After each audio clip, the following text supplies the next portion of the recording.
And it is 4 o'clock, so we will get started. I'm going to start the recording. And then just a couple of housekeeping items, as this is an all virtual meeting. We please ask that all attendees keep themselves muted, and you are in charge of muting and unmuting yourself when we call on you to talk. Please use the raise hand feature when we get to portions for participation and comments, so the chair can be available, can know who to call on. So like I said, please use that raise hand feature.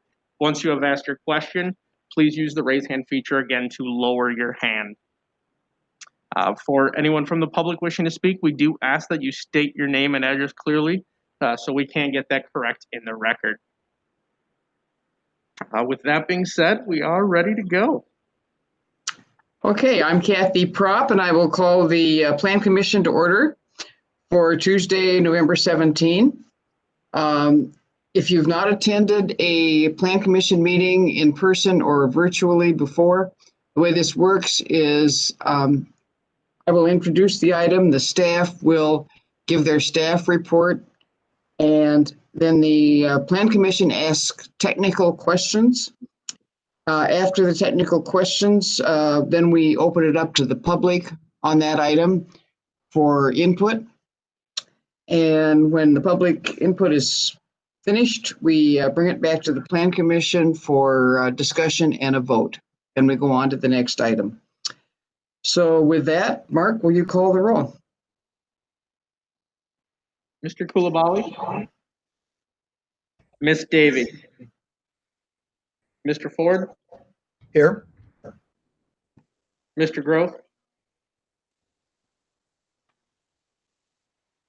Derek Groth? Mr. Groth, are you there? Yes, here. Mr. Kiefer? Here. Mr. Mitchell?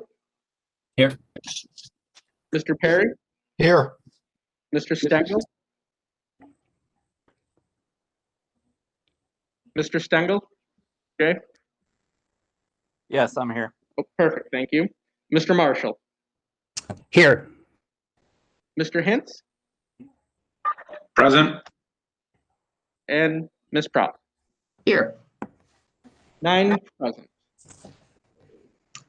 Okay, you have the November 3rd Plan Commission meeting minutes. What's your pleasure?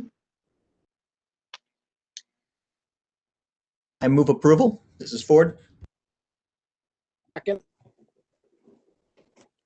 Any discussion? All in favor, say aye. Aye. No. Aye. Opposed? Okay, opposed, no. Minutes are approved. First item is a street right-of-way dedication along the south side of the 4200 block of State Highway 91. Are there any site inspections? Please raise your hand if you have any inspections, just so I can keep track of them. Okay, the chair will. Raise hand on within the program, right? Oh, there's one. Yes. Yeah. Okay, the chair will accept the staff report as part of the record. Staff, go ahead with your report. Thank you, Madam Chair. The City of Oshkosh is requesting a right-of-way dedication to widen a section of the south half of State Highway 91. This area is located approximately a quarter mile west of South Oakwood Road, and the site is located between State Highways 91 on the north side and State Highway 44 on the south. The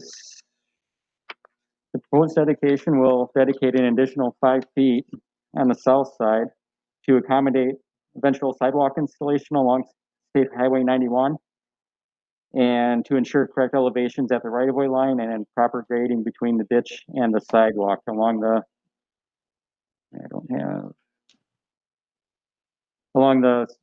south side of State Highway 91 is a drainage ditch, and the additional 5 feet is required to ensure that the slope from the sidewalk down to the ditch is adequate.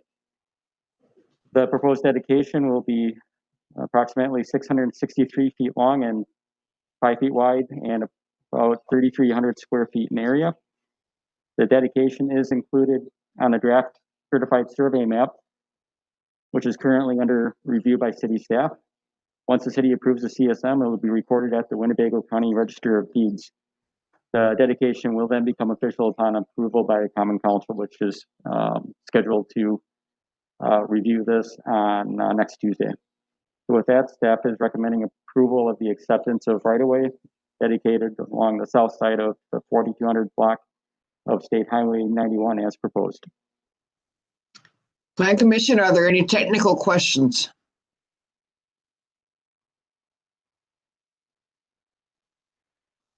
Any technical questions?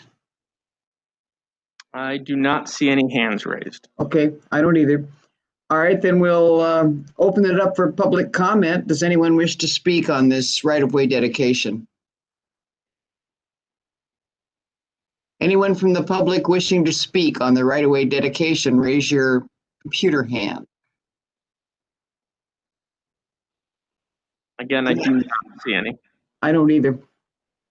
So we'll close public comment. The applicant is the city, so we won't ask for a statement from the applicant. Commission, what's your pleasure on this? We need a motion. Ford, I'll make a motion to adopt the findings and recommendations as stated in the staff report. Second, this is Margie. Any discussion on this motion?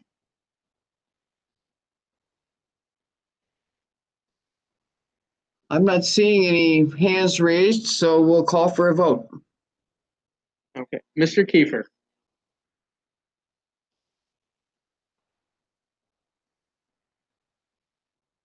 Mr. Kiefer?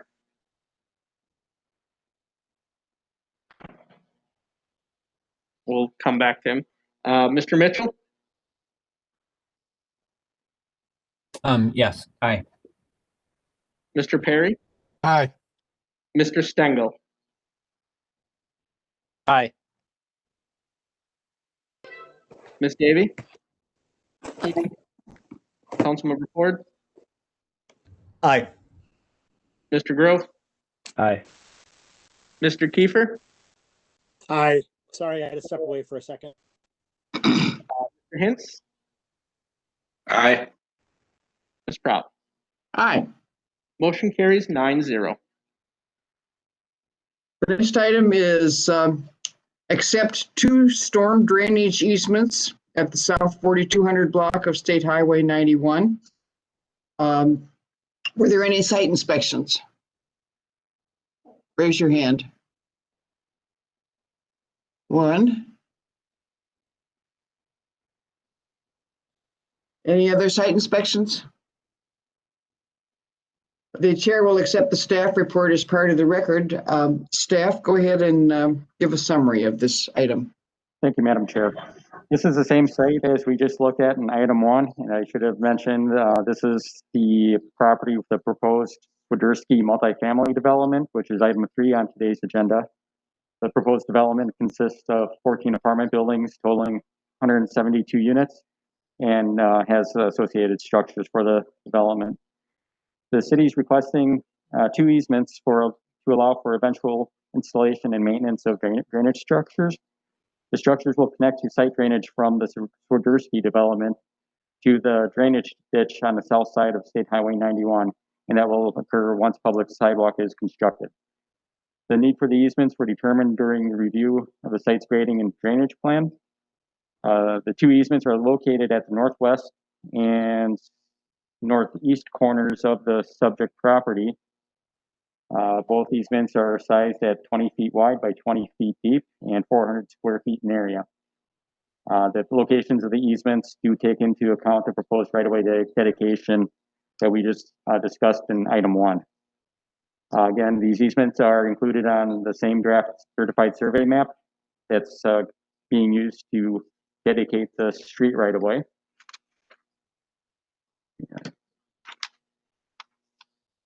And the CSM does include easement language, which is being reviewed by the Department of Public Works, which lists conditions and other legal requirements for the city to access and install the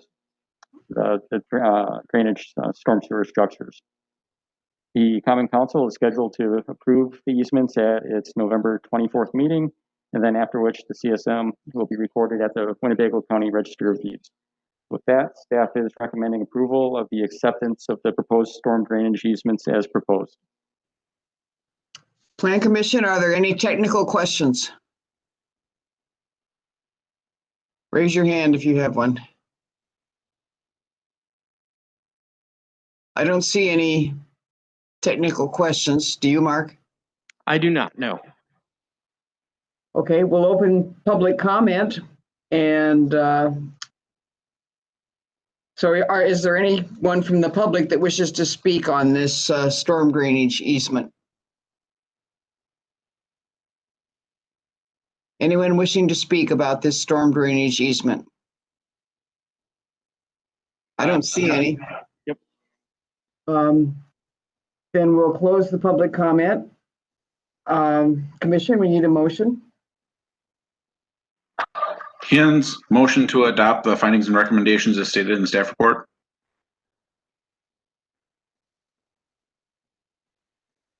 Is there a second? Mitchell, second. Commission, any discussion on the motion?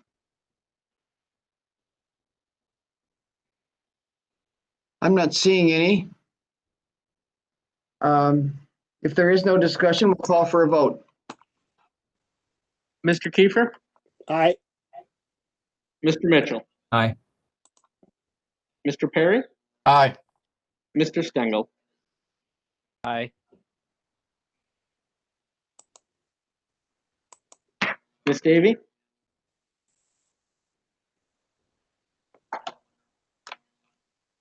Ms. Davy. We'll come back there in a second. Councilmember Ford, Aye. Mr. Grove. Aye. Ms. Davy, are you there? I am here. Aye. Mr. Hintz, Aye. Ms. Prop. Aye.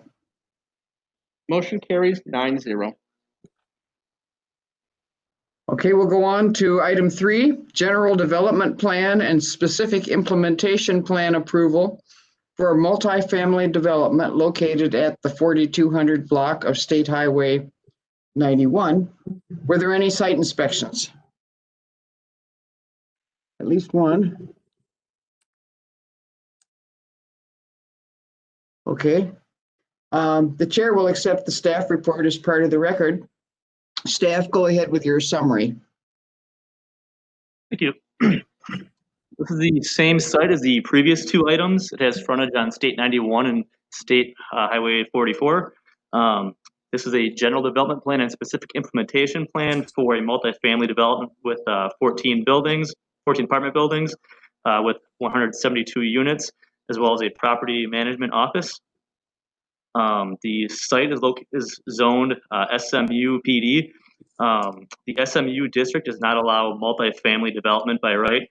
So a BSM is being requested to allow the multifamily residential land use. Staff is supportive of this BSM as the multifamily use is consistent with the 2040 comprehensive land use plan recommendation of mixed use for the area. Here's an aerial view of the subject site.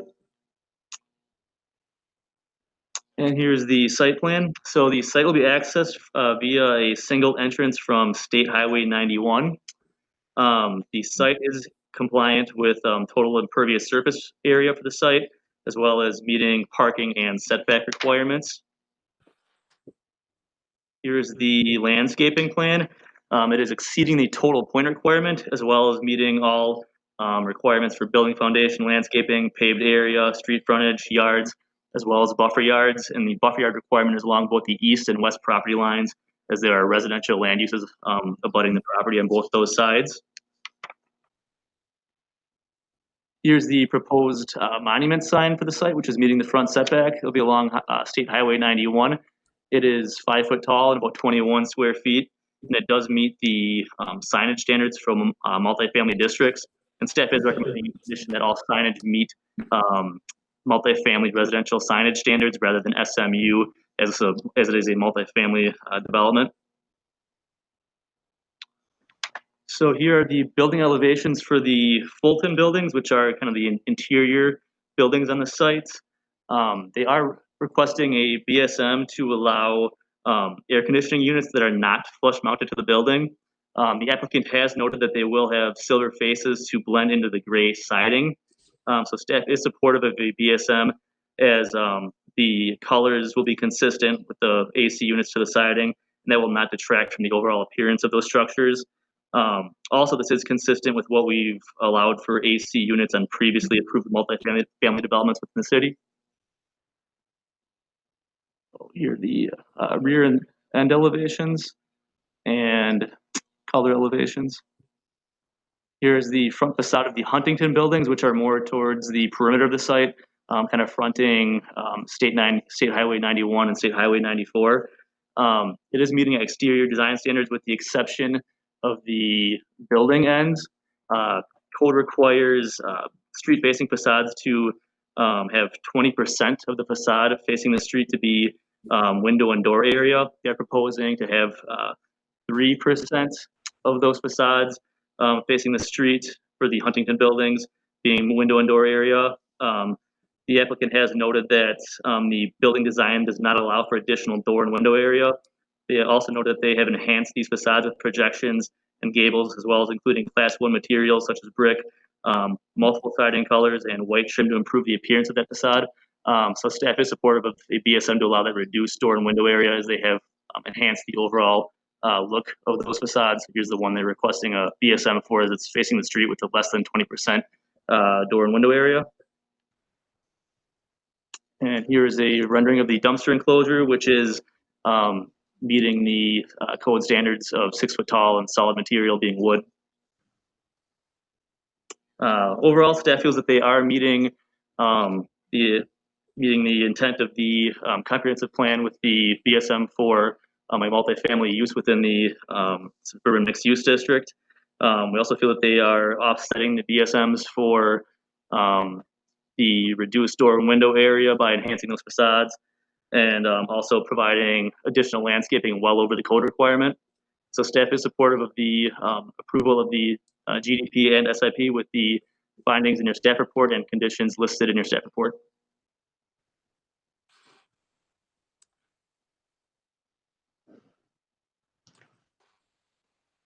Okay, are there any technical questions from the Plan Commission?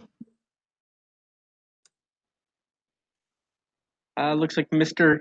Hintz, then Mr. Mitchell, then Councilmember Ford. Okay, go ahead, John. Thank you, Madam Chair. I was just wondering, did staff talk with the applicant at all about possible more articulation on those ends that are on the north end, you know, of directly facing the highway, where we're allowing them less window and door coverage? I mean, just something, because those ends really look clean, and that's not what we're trying to, I don't believe that's what the ordinance was trying to get at when we put it, when we went through and approved all of those ordinances. One elevation at 3%, staff did have some discussions with the applicant. They were struggling with some design elements about how the interiors lay out, mechanicals and things like that. We did encourage them to look at alternatives, a way to bump that up. Ultimately, they felt with the layout of the site that the way their project was working, that they needed that lower number on that specific elevation. I know when we get to the applicant portion, they can probably elaborate a little bit more on it, but we definitely had some discussions with them about is there ways to enhance that 3% elevation.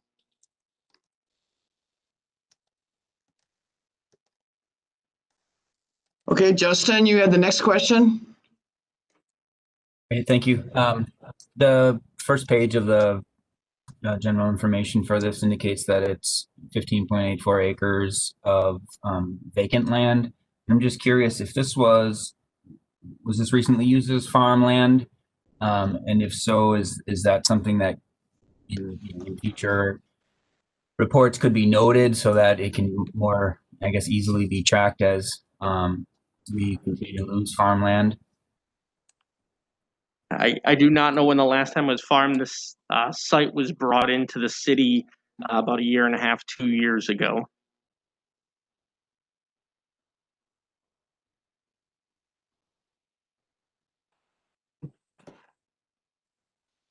And I think, Mr. Ford, did you still have a question?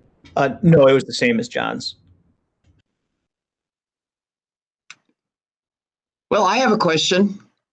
Could you put the elevations back up on the screen, the colored ones?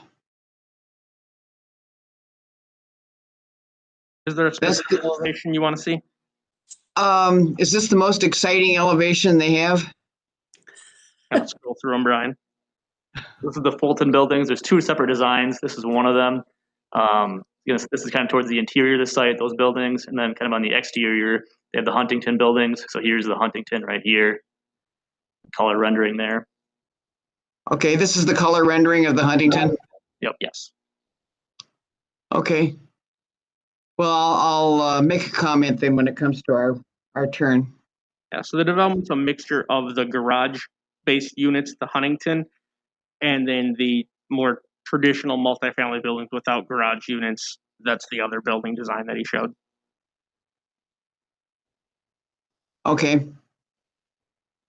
Any other technical questions by the Plan Commission? I'm not seeing any. We'll open public comment and request a statement from the applicant.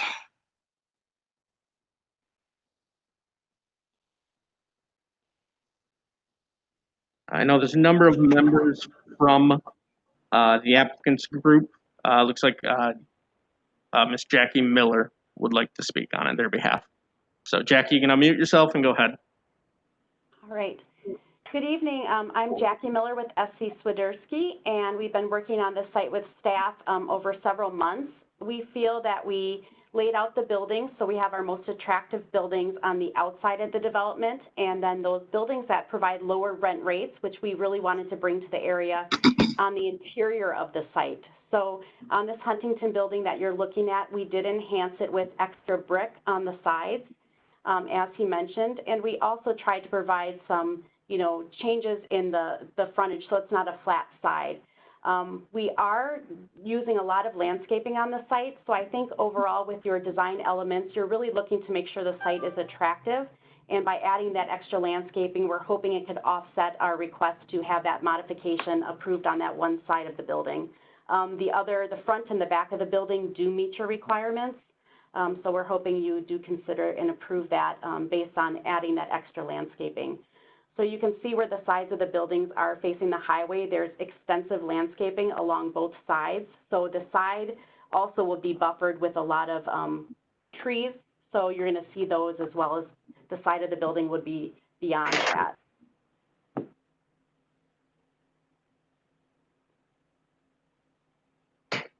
I have a question of you. This is Kathy.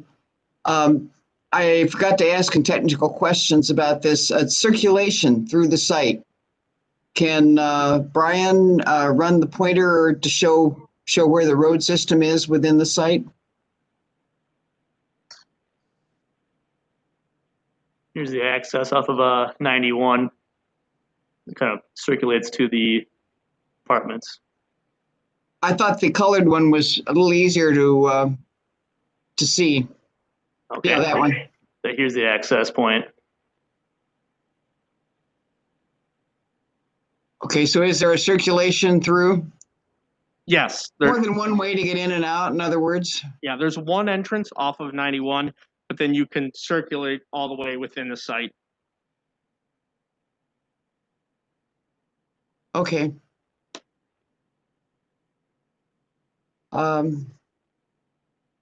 Any other questions of the applicant, Plan Commission? Other questions? Looks like Mr. Mitchell. Okay, go ahead. Go ahead, Justin. Justin, I was hoping that maybe Jackie, you could talk a little bit about just some of the accessibility questions that were sent over, rather than me just listing them off. If you maybe just want to touch on some of the highlights on what may be incorporated or not, and then really looking at just clarification as to what services or support the city offered you specific to accessibility features at the property. Great. Yes, I do have your questions I can address. First, staff, both Mark and Brian, on several occasions we talked about accessibility on the site, so that was encouragement from them to look at our current practices and see what we could add to our current practices. We already have several things in place that we do throughout all of our sites. On this site in particular, you asked about stepless entries. So 50% of our units have the low threshold entries. In addition to that, 29% of the units on the site are one-level living. So those would be accessible with the bedroom and bathroom on the main floor. So we feel that offers a lot of great options on the site. All of our units, so 100% of our units do have the 32-inch width of the doors, and we also use the 42-inch hallway throughout all of the units, so 100% of the units have the wide hallways. As far as the tubs and showers, we do have 4 units on the site that we call our Type A units that have all of the ADA requirements and some additional things that we put in them to make sure they're accessible. So those 4 units would have everything you're asking about with the doorbells and smoke alarms that have the visual indicators. We have the front loading washer and dryers, the ranges with the front controls, and we have the clearance for the under the kitchen sink. So they can remove those cabinets and roll into that. We do finish the floor in those units under the cabinet space. So if we remove the cabinet doors, it is finished space. We also do that in the bathrooms, which is not required. So those are some things that we do. In addition to the requirements, on all of our units, we use lever doors instead of the turn handles, and we found that that's accessible for more people. All of our units have elongated and raised toilets, which also is a feature people are looking for. All of our lower level units do have the backing, so we can add the grab bars as needed by the tenants, and we actually custom install those to their height requirements. So we are managing the site long term, so our maintenance staff does install those at the request of tenants for their exact height requirements. So that backing is in all of the main level units, so they all could be accessible with the grab bars. A few other things we've changed over the years to make them more accessible. All of the main living areas are going to be that luxury vinyl plank, so they don't have carpet and transition areas, so they're very easy for walking and for wheelchairs. So that is on all of the units on this site. Some additional things, you'll see a lot of our sidewalks have the wider widths around our maintenance, our office. That's right where you pull in, where his pointer is kind of indicating. That's our property management office, and it has the mailboxes on the side of the building. And so that has the wider sidewalk going to the mailboxes, so that's accessible. That building also meets requirements, so it's accessible and has the handicap parking spot in front of it. So some of those are the things we do. We also work with tenants if they have extra requests. So although the 4 units, which is 2% of the site, have the Type A requirements met, we also would install those doorbells and smoke detectors that have the visual indicators as needed by tenants. So if they ask for them in other units, we accommodate that. So we really try to be friendly for accessibility issues. So I think we do incorporate a lot of things, and we've added some things, and we do enjoy the conversations with the city to point these things out because we want to become better. So as we talk about it, we'll look at other things that we can add, but it really was a good talking point with the staff. That was fabulous. Thank you. Tom, question. Yes, I just want to commend Ms. Miller and her company and design for answering these questions. I think that it's a model for how every development should approach us in the future. Thank you. Thank you. And from a staff perspective, I have to echo that, you know, working with this developer, they've really been great to work with on making sure we meet some of these accessibility demands and questions and try to incorporate them. And I think I'll look to this presentation today as we work with additional developers to show them exactly how we can go about having this great dialogue and helping make sure Plan Commission has the information they need. Really, Jackie did a great job. Thank you. If I could just ask on one other area, Sure. Thank you, Kathy. Justin here again. You had mentioned on the interior having units that may be more affordable. Could you briefly just talk a little bit about the rents and the affordability levels, I guess, that you're looking at? Yeah, so on the site, we're trying to provide several price points. So the Fulton Buildings that are in the middle of the site, those have 1-bedroom units in the middle, and they have 3-bedroom units on the end. In our rent rates, we do include heat, water, cable, and Wi-Fi. So our rent rates are all inclusive. Our 1-bedrooms would be right around the $800 mark. So for this marketplace, that's on the lower side. Then we have the 3-bedrooms would be slightly more. In the Huntington Buildings, we have a range. There's 4 different floor plans in the building. So we have some smaller 2-bedrooms that are on the upper level that are less expensive. And then we have some townhome style. Those would be the highest price on the site, and those are more around the $1,300 mark. So we're doing a range at like $800 to $1,300, but with most utilities included other than the electricity. But our heat is hydronic heating, so that is part of the rent rate. Thank you. Okay, thank you very much. Any people from the public wishing to speak on this item? Anybody else wishing to speak on this item? I do not see any other hands. Okay. Then we'll close public comment. And did Jackie or the applicant have anything else to add? No, but we appreciate staff working with us. It's a large project. We've been working on it for a long time, and they've gone back and forth with us quite a bit. So we do appreciate their attention and their support of the project. Okay. Seeing no other public comments, then back to the commission. We need a motion. Hens, motion to adopt the findings and recommendations as stated in the staff report. Mitchell, second. Any discussion? Justin, I saw first. Thanks, Kathy. Justin here. Question for the city. It sounds like with the 2 and the 3-bedroom units that there's a good chance there may be families that are living here.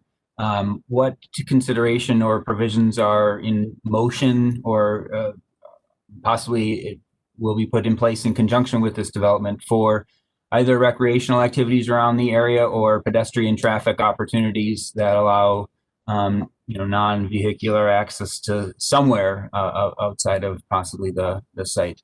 Yep, so we'll try to highlight in here. It's a little hard to see on this plan. It may be as around the black and white.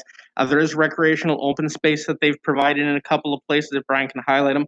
We also have a recreational path going through and around the site, including going around the pond. So that's something we felt, with the remoteness of this site being a little farther on the edge of the city, we really wanted to make sure they helped build in some aspects for recreation with recreation spaces and that walking path.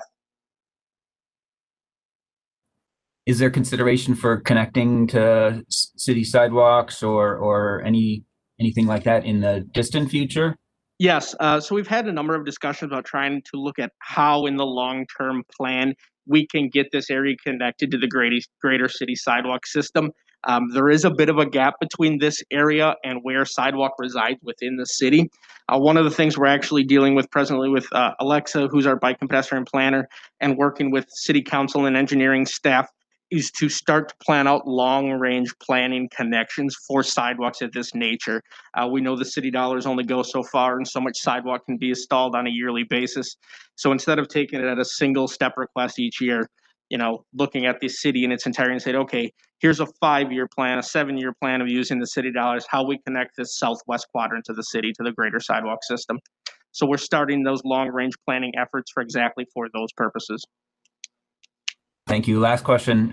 Any discussion also with city transit for potentially serving this area? You may be talking about several hundred residents, and if we want to talk about having this be an opportunity for possibly lower income not the majority, but maybe some families, any discussion on nearby transit service?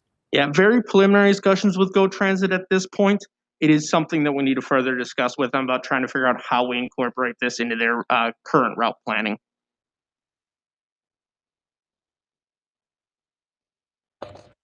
Okay, John, you have a question? Hey, Mark, Oh. so this is Justin Girock from DPW. One thing I'll just add to that is there are currently bus stops along the corridor, not directly adjacent to this, but along West Waukau, crossing 41 onto 91 and South Oakwood. So South Oakwood Road is 1,000 feet or so maybe away from the sites. Just quick guessing, but so there are bus stops, at least in the vicinity, maybe not directly near the site, but there are some bus stops in the area.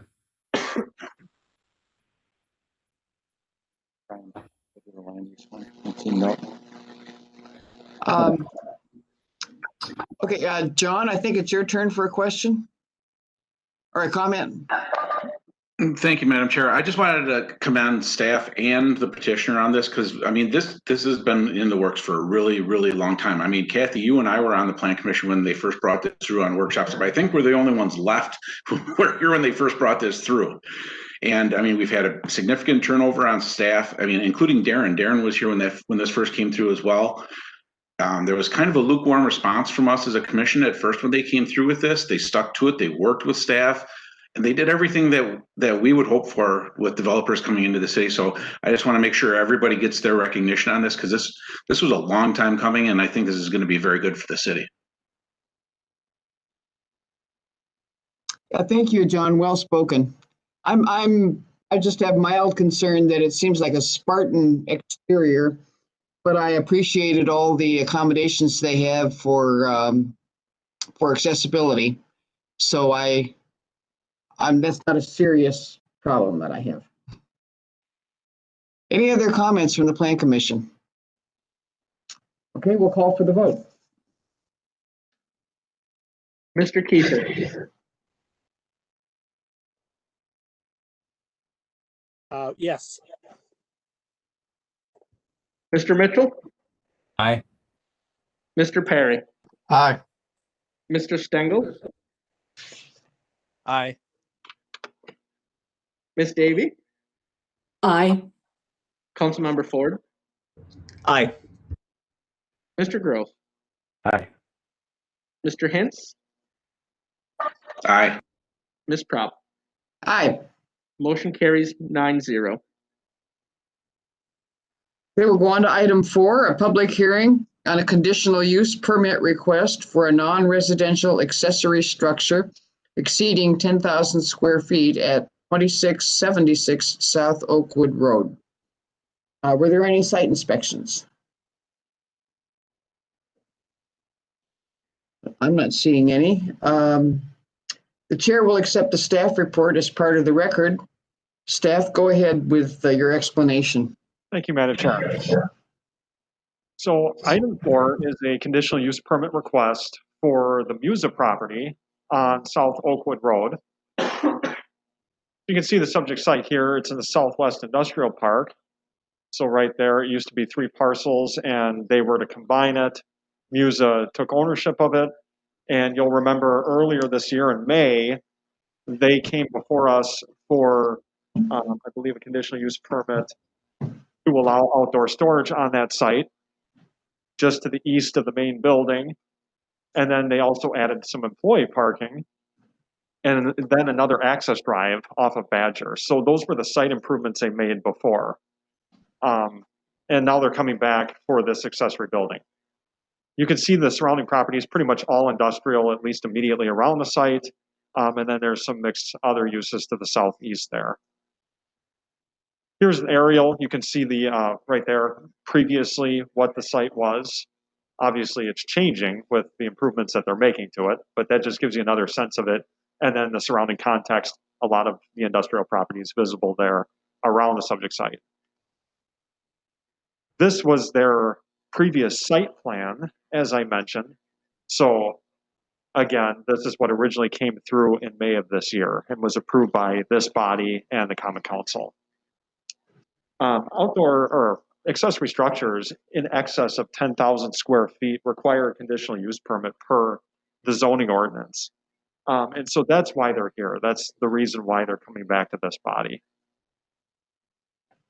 So you can see here, this gray area is the outdoor storage that was approved.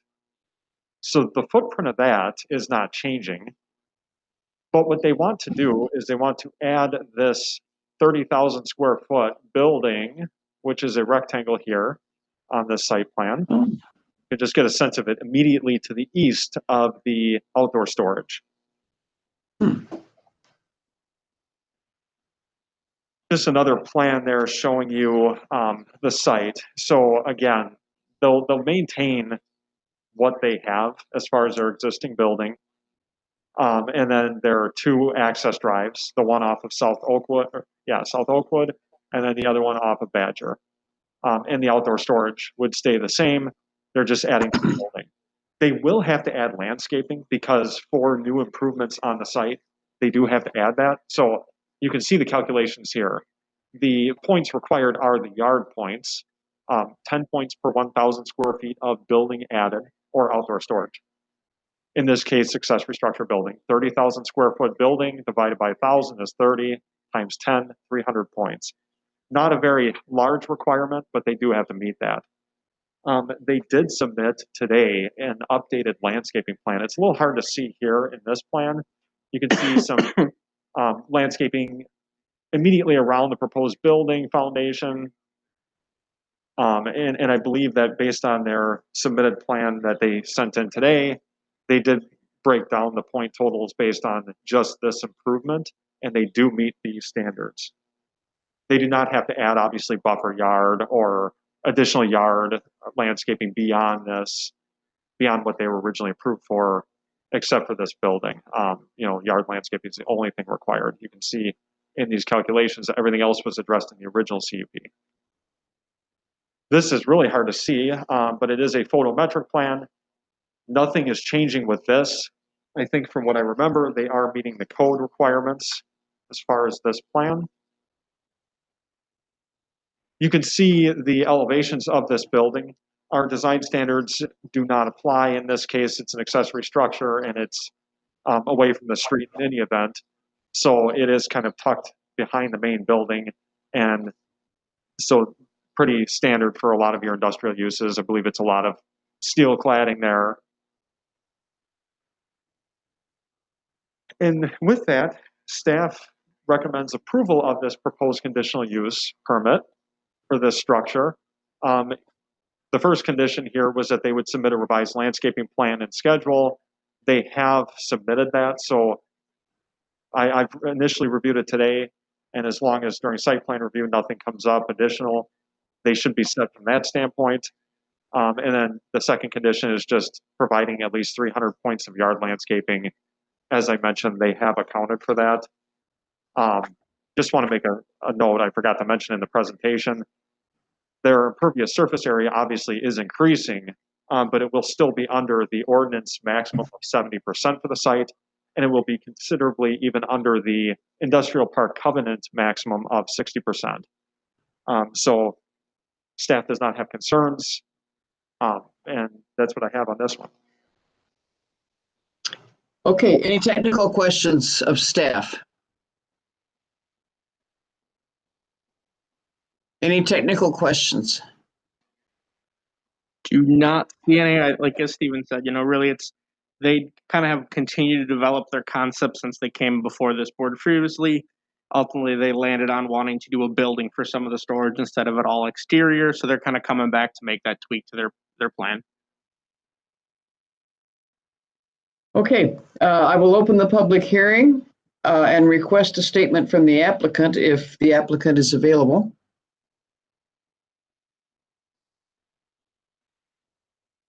Is the applicant there, Mark? I believe Eric is on. Mr. Gruber, I think, is on. This is Derek Gruber from McMahon Associates. I am here. Yes, thank you. I think it was summarized well. Yes, there, as mentioned, remodeled the building there on site and reconfiguring the site to work with their facility. And as they were developing the site, realized that it'd be beneficial to add a storage building as well. So this is a steel frame building, steel shell as well, non-combustible building, mainly used for storage of their materials. They will use it directly in the outdoor storage area, and kind of between the existing building there is kind of their workflow to bring materials in and around the site. It's fairly straightforward, simple metal building, so not a whole lot to it. Okay. Any questions of the applicant, Plan Commission? I'm not seeing any. Is there anyone else here from the public to speak on this item? The conditional use permit. Anyone else wishing to speak?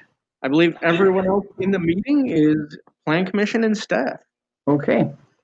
Then I'll close the public hearing and thank the applicant. If you have anything else you want to say. That is all. Thank you for everyone for working on this with us. Appreciate it. Well, then back to the commission. We need a motion.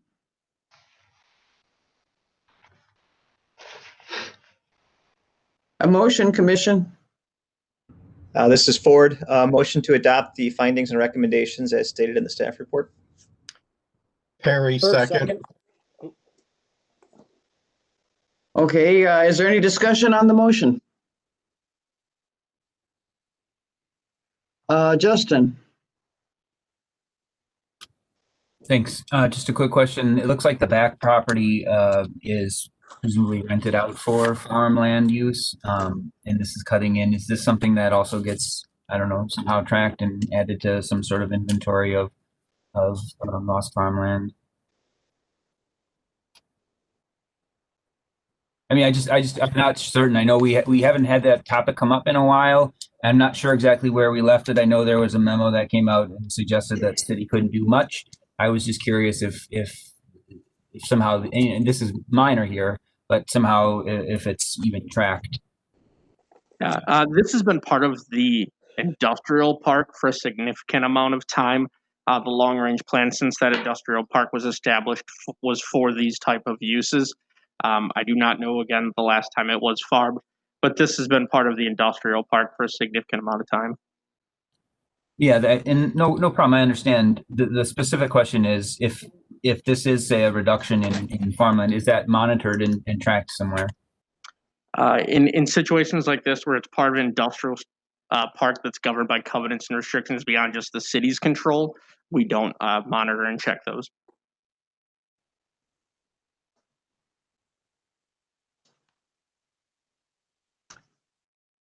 Okay, seeing no other comments by commission, we'll call for a vote. Mr. Kiefer. Aye. Mr. Mitchell. Aye. Mr. Perry. Aye.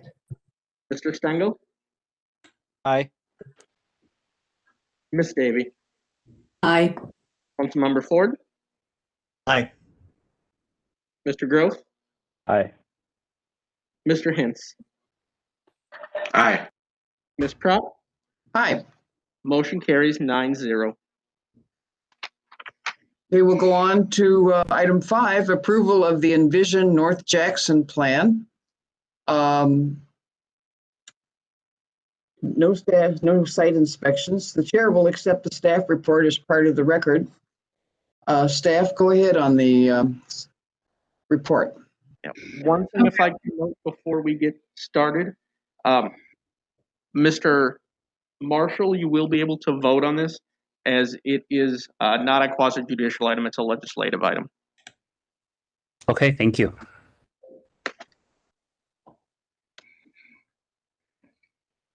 All right, should I go ahead? Can everyone hear me? Yes. Great. So the Community Development Department is requesting approval of the Envision North Jackson plan. It describes the future goals and objectives for land use and development in the plan area. The plan focuses on the area surrounding Jackson Street, north of Murdoch to Highway 41. Okay, we can go to the next slide. So that's just an overview of the study area, an overall map, and then we'll go to the next slide. I'll read you the intro statement. This plan considers the future of the next segment of this important corridor. From Murdoch to Interstate 41, it presents an environment very different from the historic neighborhood to the south. It includes an unusual mix of urban residential, major industry, open land, public facilities, including a signature park, correctional center, landfill, fairgrounds, event center, and a largely undeveloped freeway interchange that has the potential to become a major city entrance. So the plan is outlined into 5 main chapters and includes existing conditions and community preferences. There's a market analysis for the corridor, and then corridor urbanism in North Jackson. There's a framework plan, and then the end has the implementation guidelines. So this plan was developed over a series over the last year of several public input meetings. So it was in collaboration with consultants, RDG Planning and Design, city staff, and our stakeholders. Public input was received starting in December of 2019, and they continued throughout the year. And our most recent public input meeting was on September 21st. And we had a group 1 and a group workshop also. There were about 30 attendees at the public input meeting. Okay, let's see. So the next slide, plan highlights. So some major highlights, I have the page numbers more here for us to reference for discussion if there is any. It shows the Oshkosh market, the executive summary for the market, and then our guiding principles, the land use framework, and then implementation. We can kind of skip to the next one. I'm just going to jump in and note, the market scope and study that was done in here is what led to us going to council and asking for the housing study. Just a quick update. I'm stealing a little bit of Alexa's time here. The city issued an RFQ for the housing study to be done. We're now reviewing the request for qualifications that we got in so we can start to move forward with that housing study, which kind of was born out of this North Jackson plan. Great. So some key things that I like to highlight for this one is that the guiding principles that they use, and it includes the corridor as an opportunity, the corridor urbanism approach, reality and respect, resident population, opportunity and orientation, transportation function and choice, and then the urban environment. So they weave those principles throughout the whole plan. Okay, and then the next slide.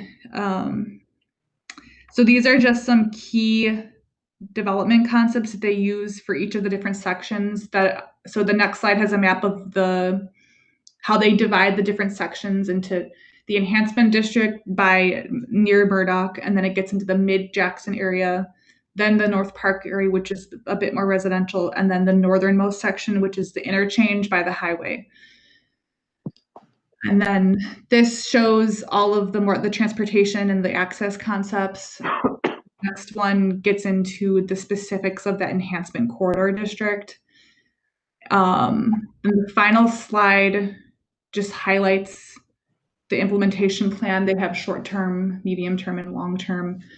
And then one quote that I thought was really good to highlight, the North Jackson corridor will inevitably change substantially in the next 20 years, and envisioning North Jackson is designed to help provide unity and order to the large and small scale decisions that will accomplish that change. So we did do a workshop with this group back in July. So I included a lot of the slides for discussion. So that was a quick overview of it. If you remember the presentation from July, that's a lot of review from that. So, okay, and so in closing, staff recommends approval of the Envision North Jackson plan as requested. And then just a quick comment on next steps.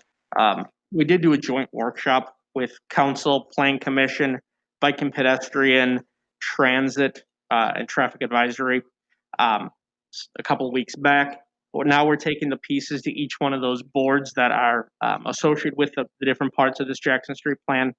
We'll be looking to go to council here in December after each of the various boards and commissions have their chance to review their element, and then taking the full package, the Envision North Jackson and the traffic study to council for hopeful approval yet this year in 2020.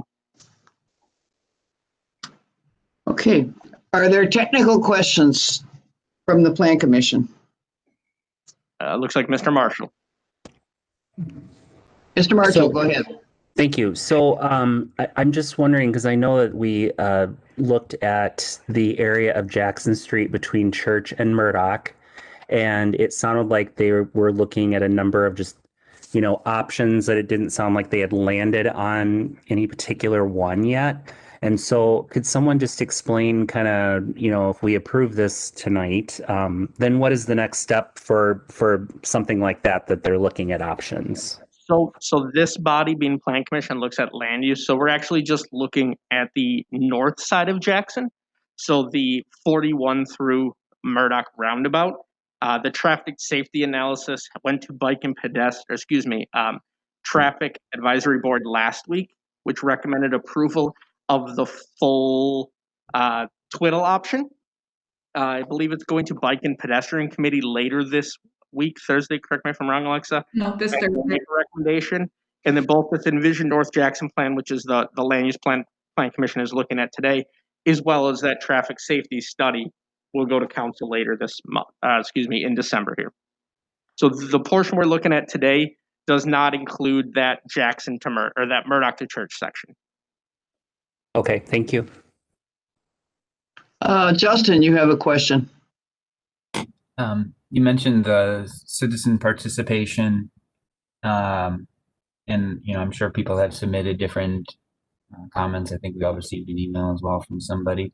Is there a location in which those are all kept and then either linked or referenced for future review and consideration? Because the plan is kind of here's some ideas, and it looks really nice.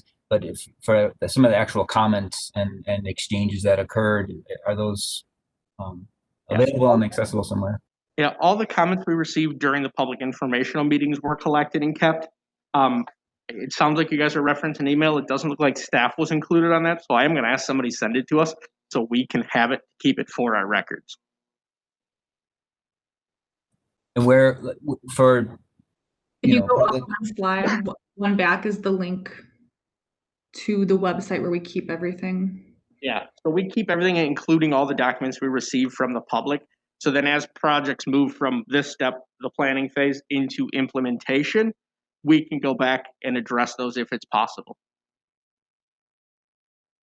Thanks. Philip, you have another question or comment? I'm sorry, I do not. I guess I forgot to unraise my... Forgot to lower your hand. Okay. Thank you. At least I saw it. Anybody else have a technical question? Seeing none, then we'll open it to public comment. Is there anyone from the public wishing to speak on this Envision North Jackson plan? It does not appear we have anyone left from the public in the meeting. Don't have anyone left. Okay. Commission, we need a motion. Well, I'll close the public comment period then if we have no one here. Now we need a motion. Yeah, Justin here. Make a motion to adopt the findings and recommendations as presented in the staff report. Second? Ken, second. Marshall. Okay. Okay.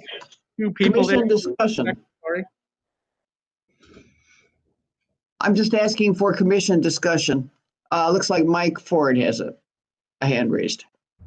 Yeah, I just want to thank staff for putting together a great study. I'm excited for it. Jackson Street's kind of the forgotten gateway, or the gateway that doesn't get as much attention. So I'm really excited to see where this goes. Thank you for doing it. John? Thank you. I just wanted to also commend the staff for putting this together. I was really, really happy to see when they broke down everything by the numbers as far as financials going, where we have our shortcomings, and like with gas stations where we have too many of them. I think as a commission, that's going to help us immensely going forward, because if we have other gas stations who come in and say we want to build out there, we're going to look at it and say, well, we've got this surplus right now. Do we really need that? And I think staff will be able to look at that and also push back before it ever even gets to us. So I think that's going to help a lot, and especially the income levels on housing that we're looking for and everything. I just think this is going to help us immensely, and it's going to help developers know what to look at and know what to look to build. And I think this is going to really help the city going forward.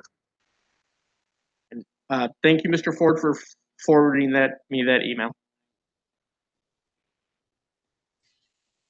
Okay, and I just want to say, I want to reiterate the comments that commissions have already made, but also say I think this is one of the best single plans that we've ever had in the city, and we've had some very good plans for the reasons that were already mentioned. There's a lot of meat in this plan, and I like the way that it's linked in some respects to the Jackson Street South traffic changes, traffic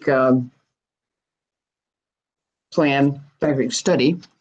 So I agree, it's exciting, and the public input that evidently was part of this was excellent. So thank you, staff and the planners, for doing this. Thank you. I know the consultants aren't with us today, but I have to say this was the first time the city has used this consultant team with RDG and Ayers Associates. And I would commend them for really the effort they put into making sure we had a lot of public participation. Everybody was heard and really tried to address as much as they could during this planning process. I think the consultant did a nice job, and we're very happy with the document they helped produce. Any other comments by Plan Commission? If not, I'll ask for the vote. Mr. Kiefer. Aye. Mr. Mitchell. Aye. Mr. Perry. Aye. Mr. Stengel. Aye. Mr. Marshall. Aye. Ms. Davy. Aye. Mr. Ford. Aye. Mr. Grove. Aye. Mr. Hintz. Aye. Ms. Prout. Aye. Motion carries 10-0. Is that all the business we have? Yes, it is. Okay, then we'll call for a motion to adjourn. So moved. Is that Mr. Hintz that made the motion? Yes, it was. Sorry about that. Thank you. Just making sure. Is there a second? Second, Kiefer. Okay, all in favor, say aye. Aye. Aye. Aye. Aye. Thank you, everybody. Thank you, everyone. Thanks, Kathy.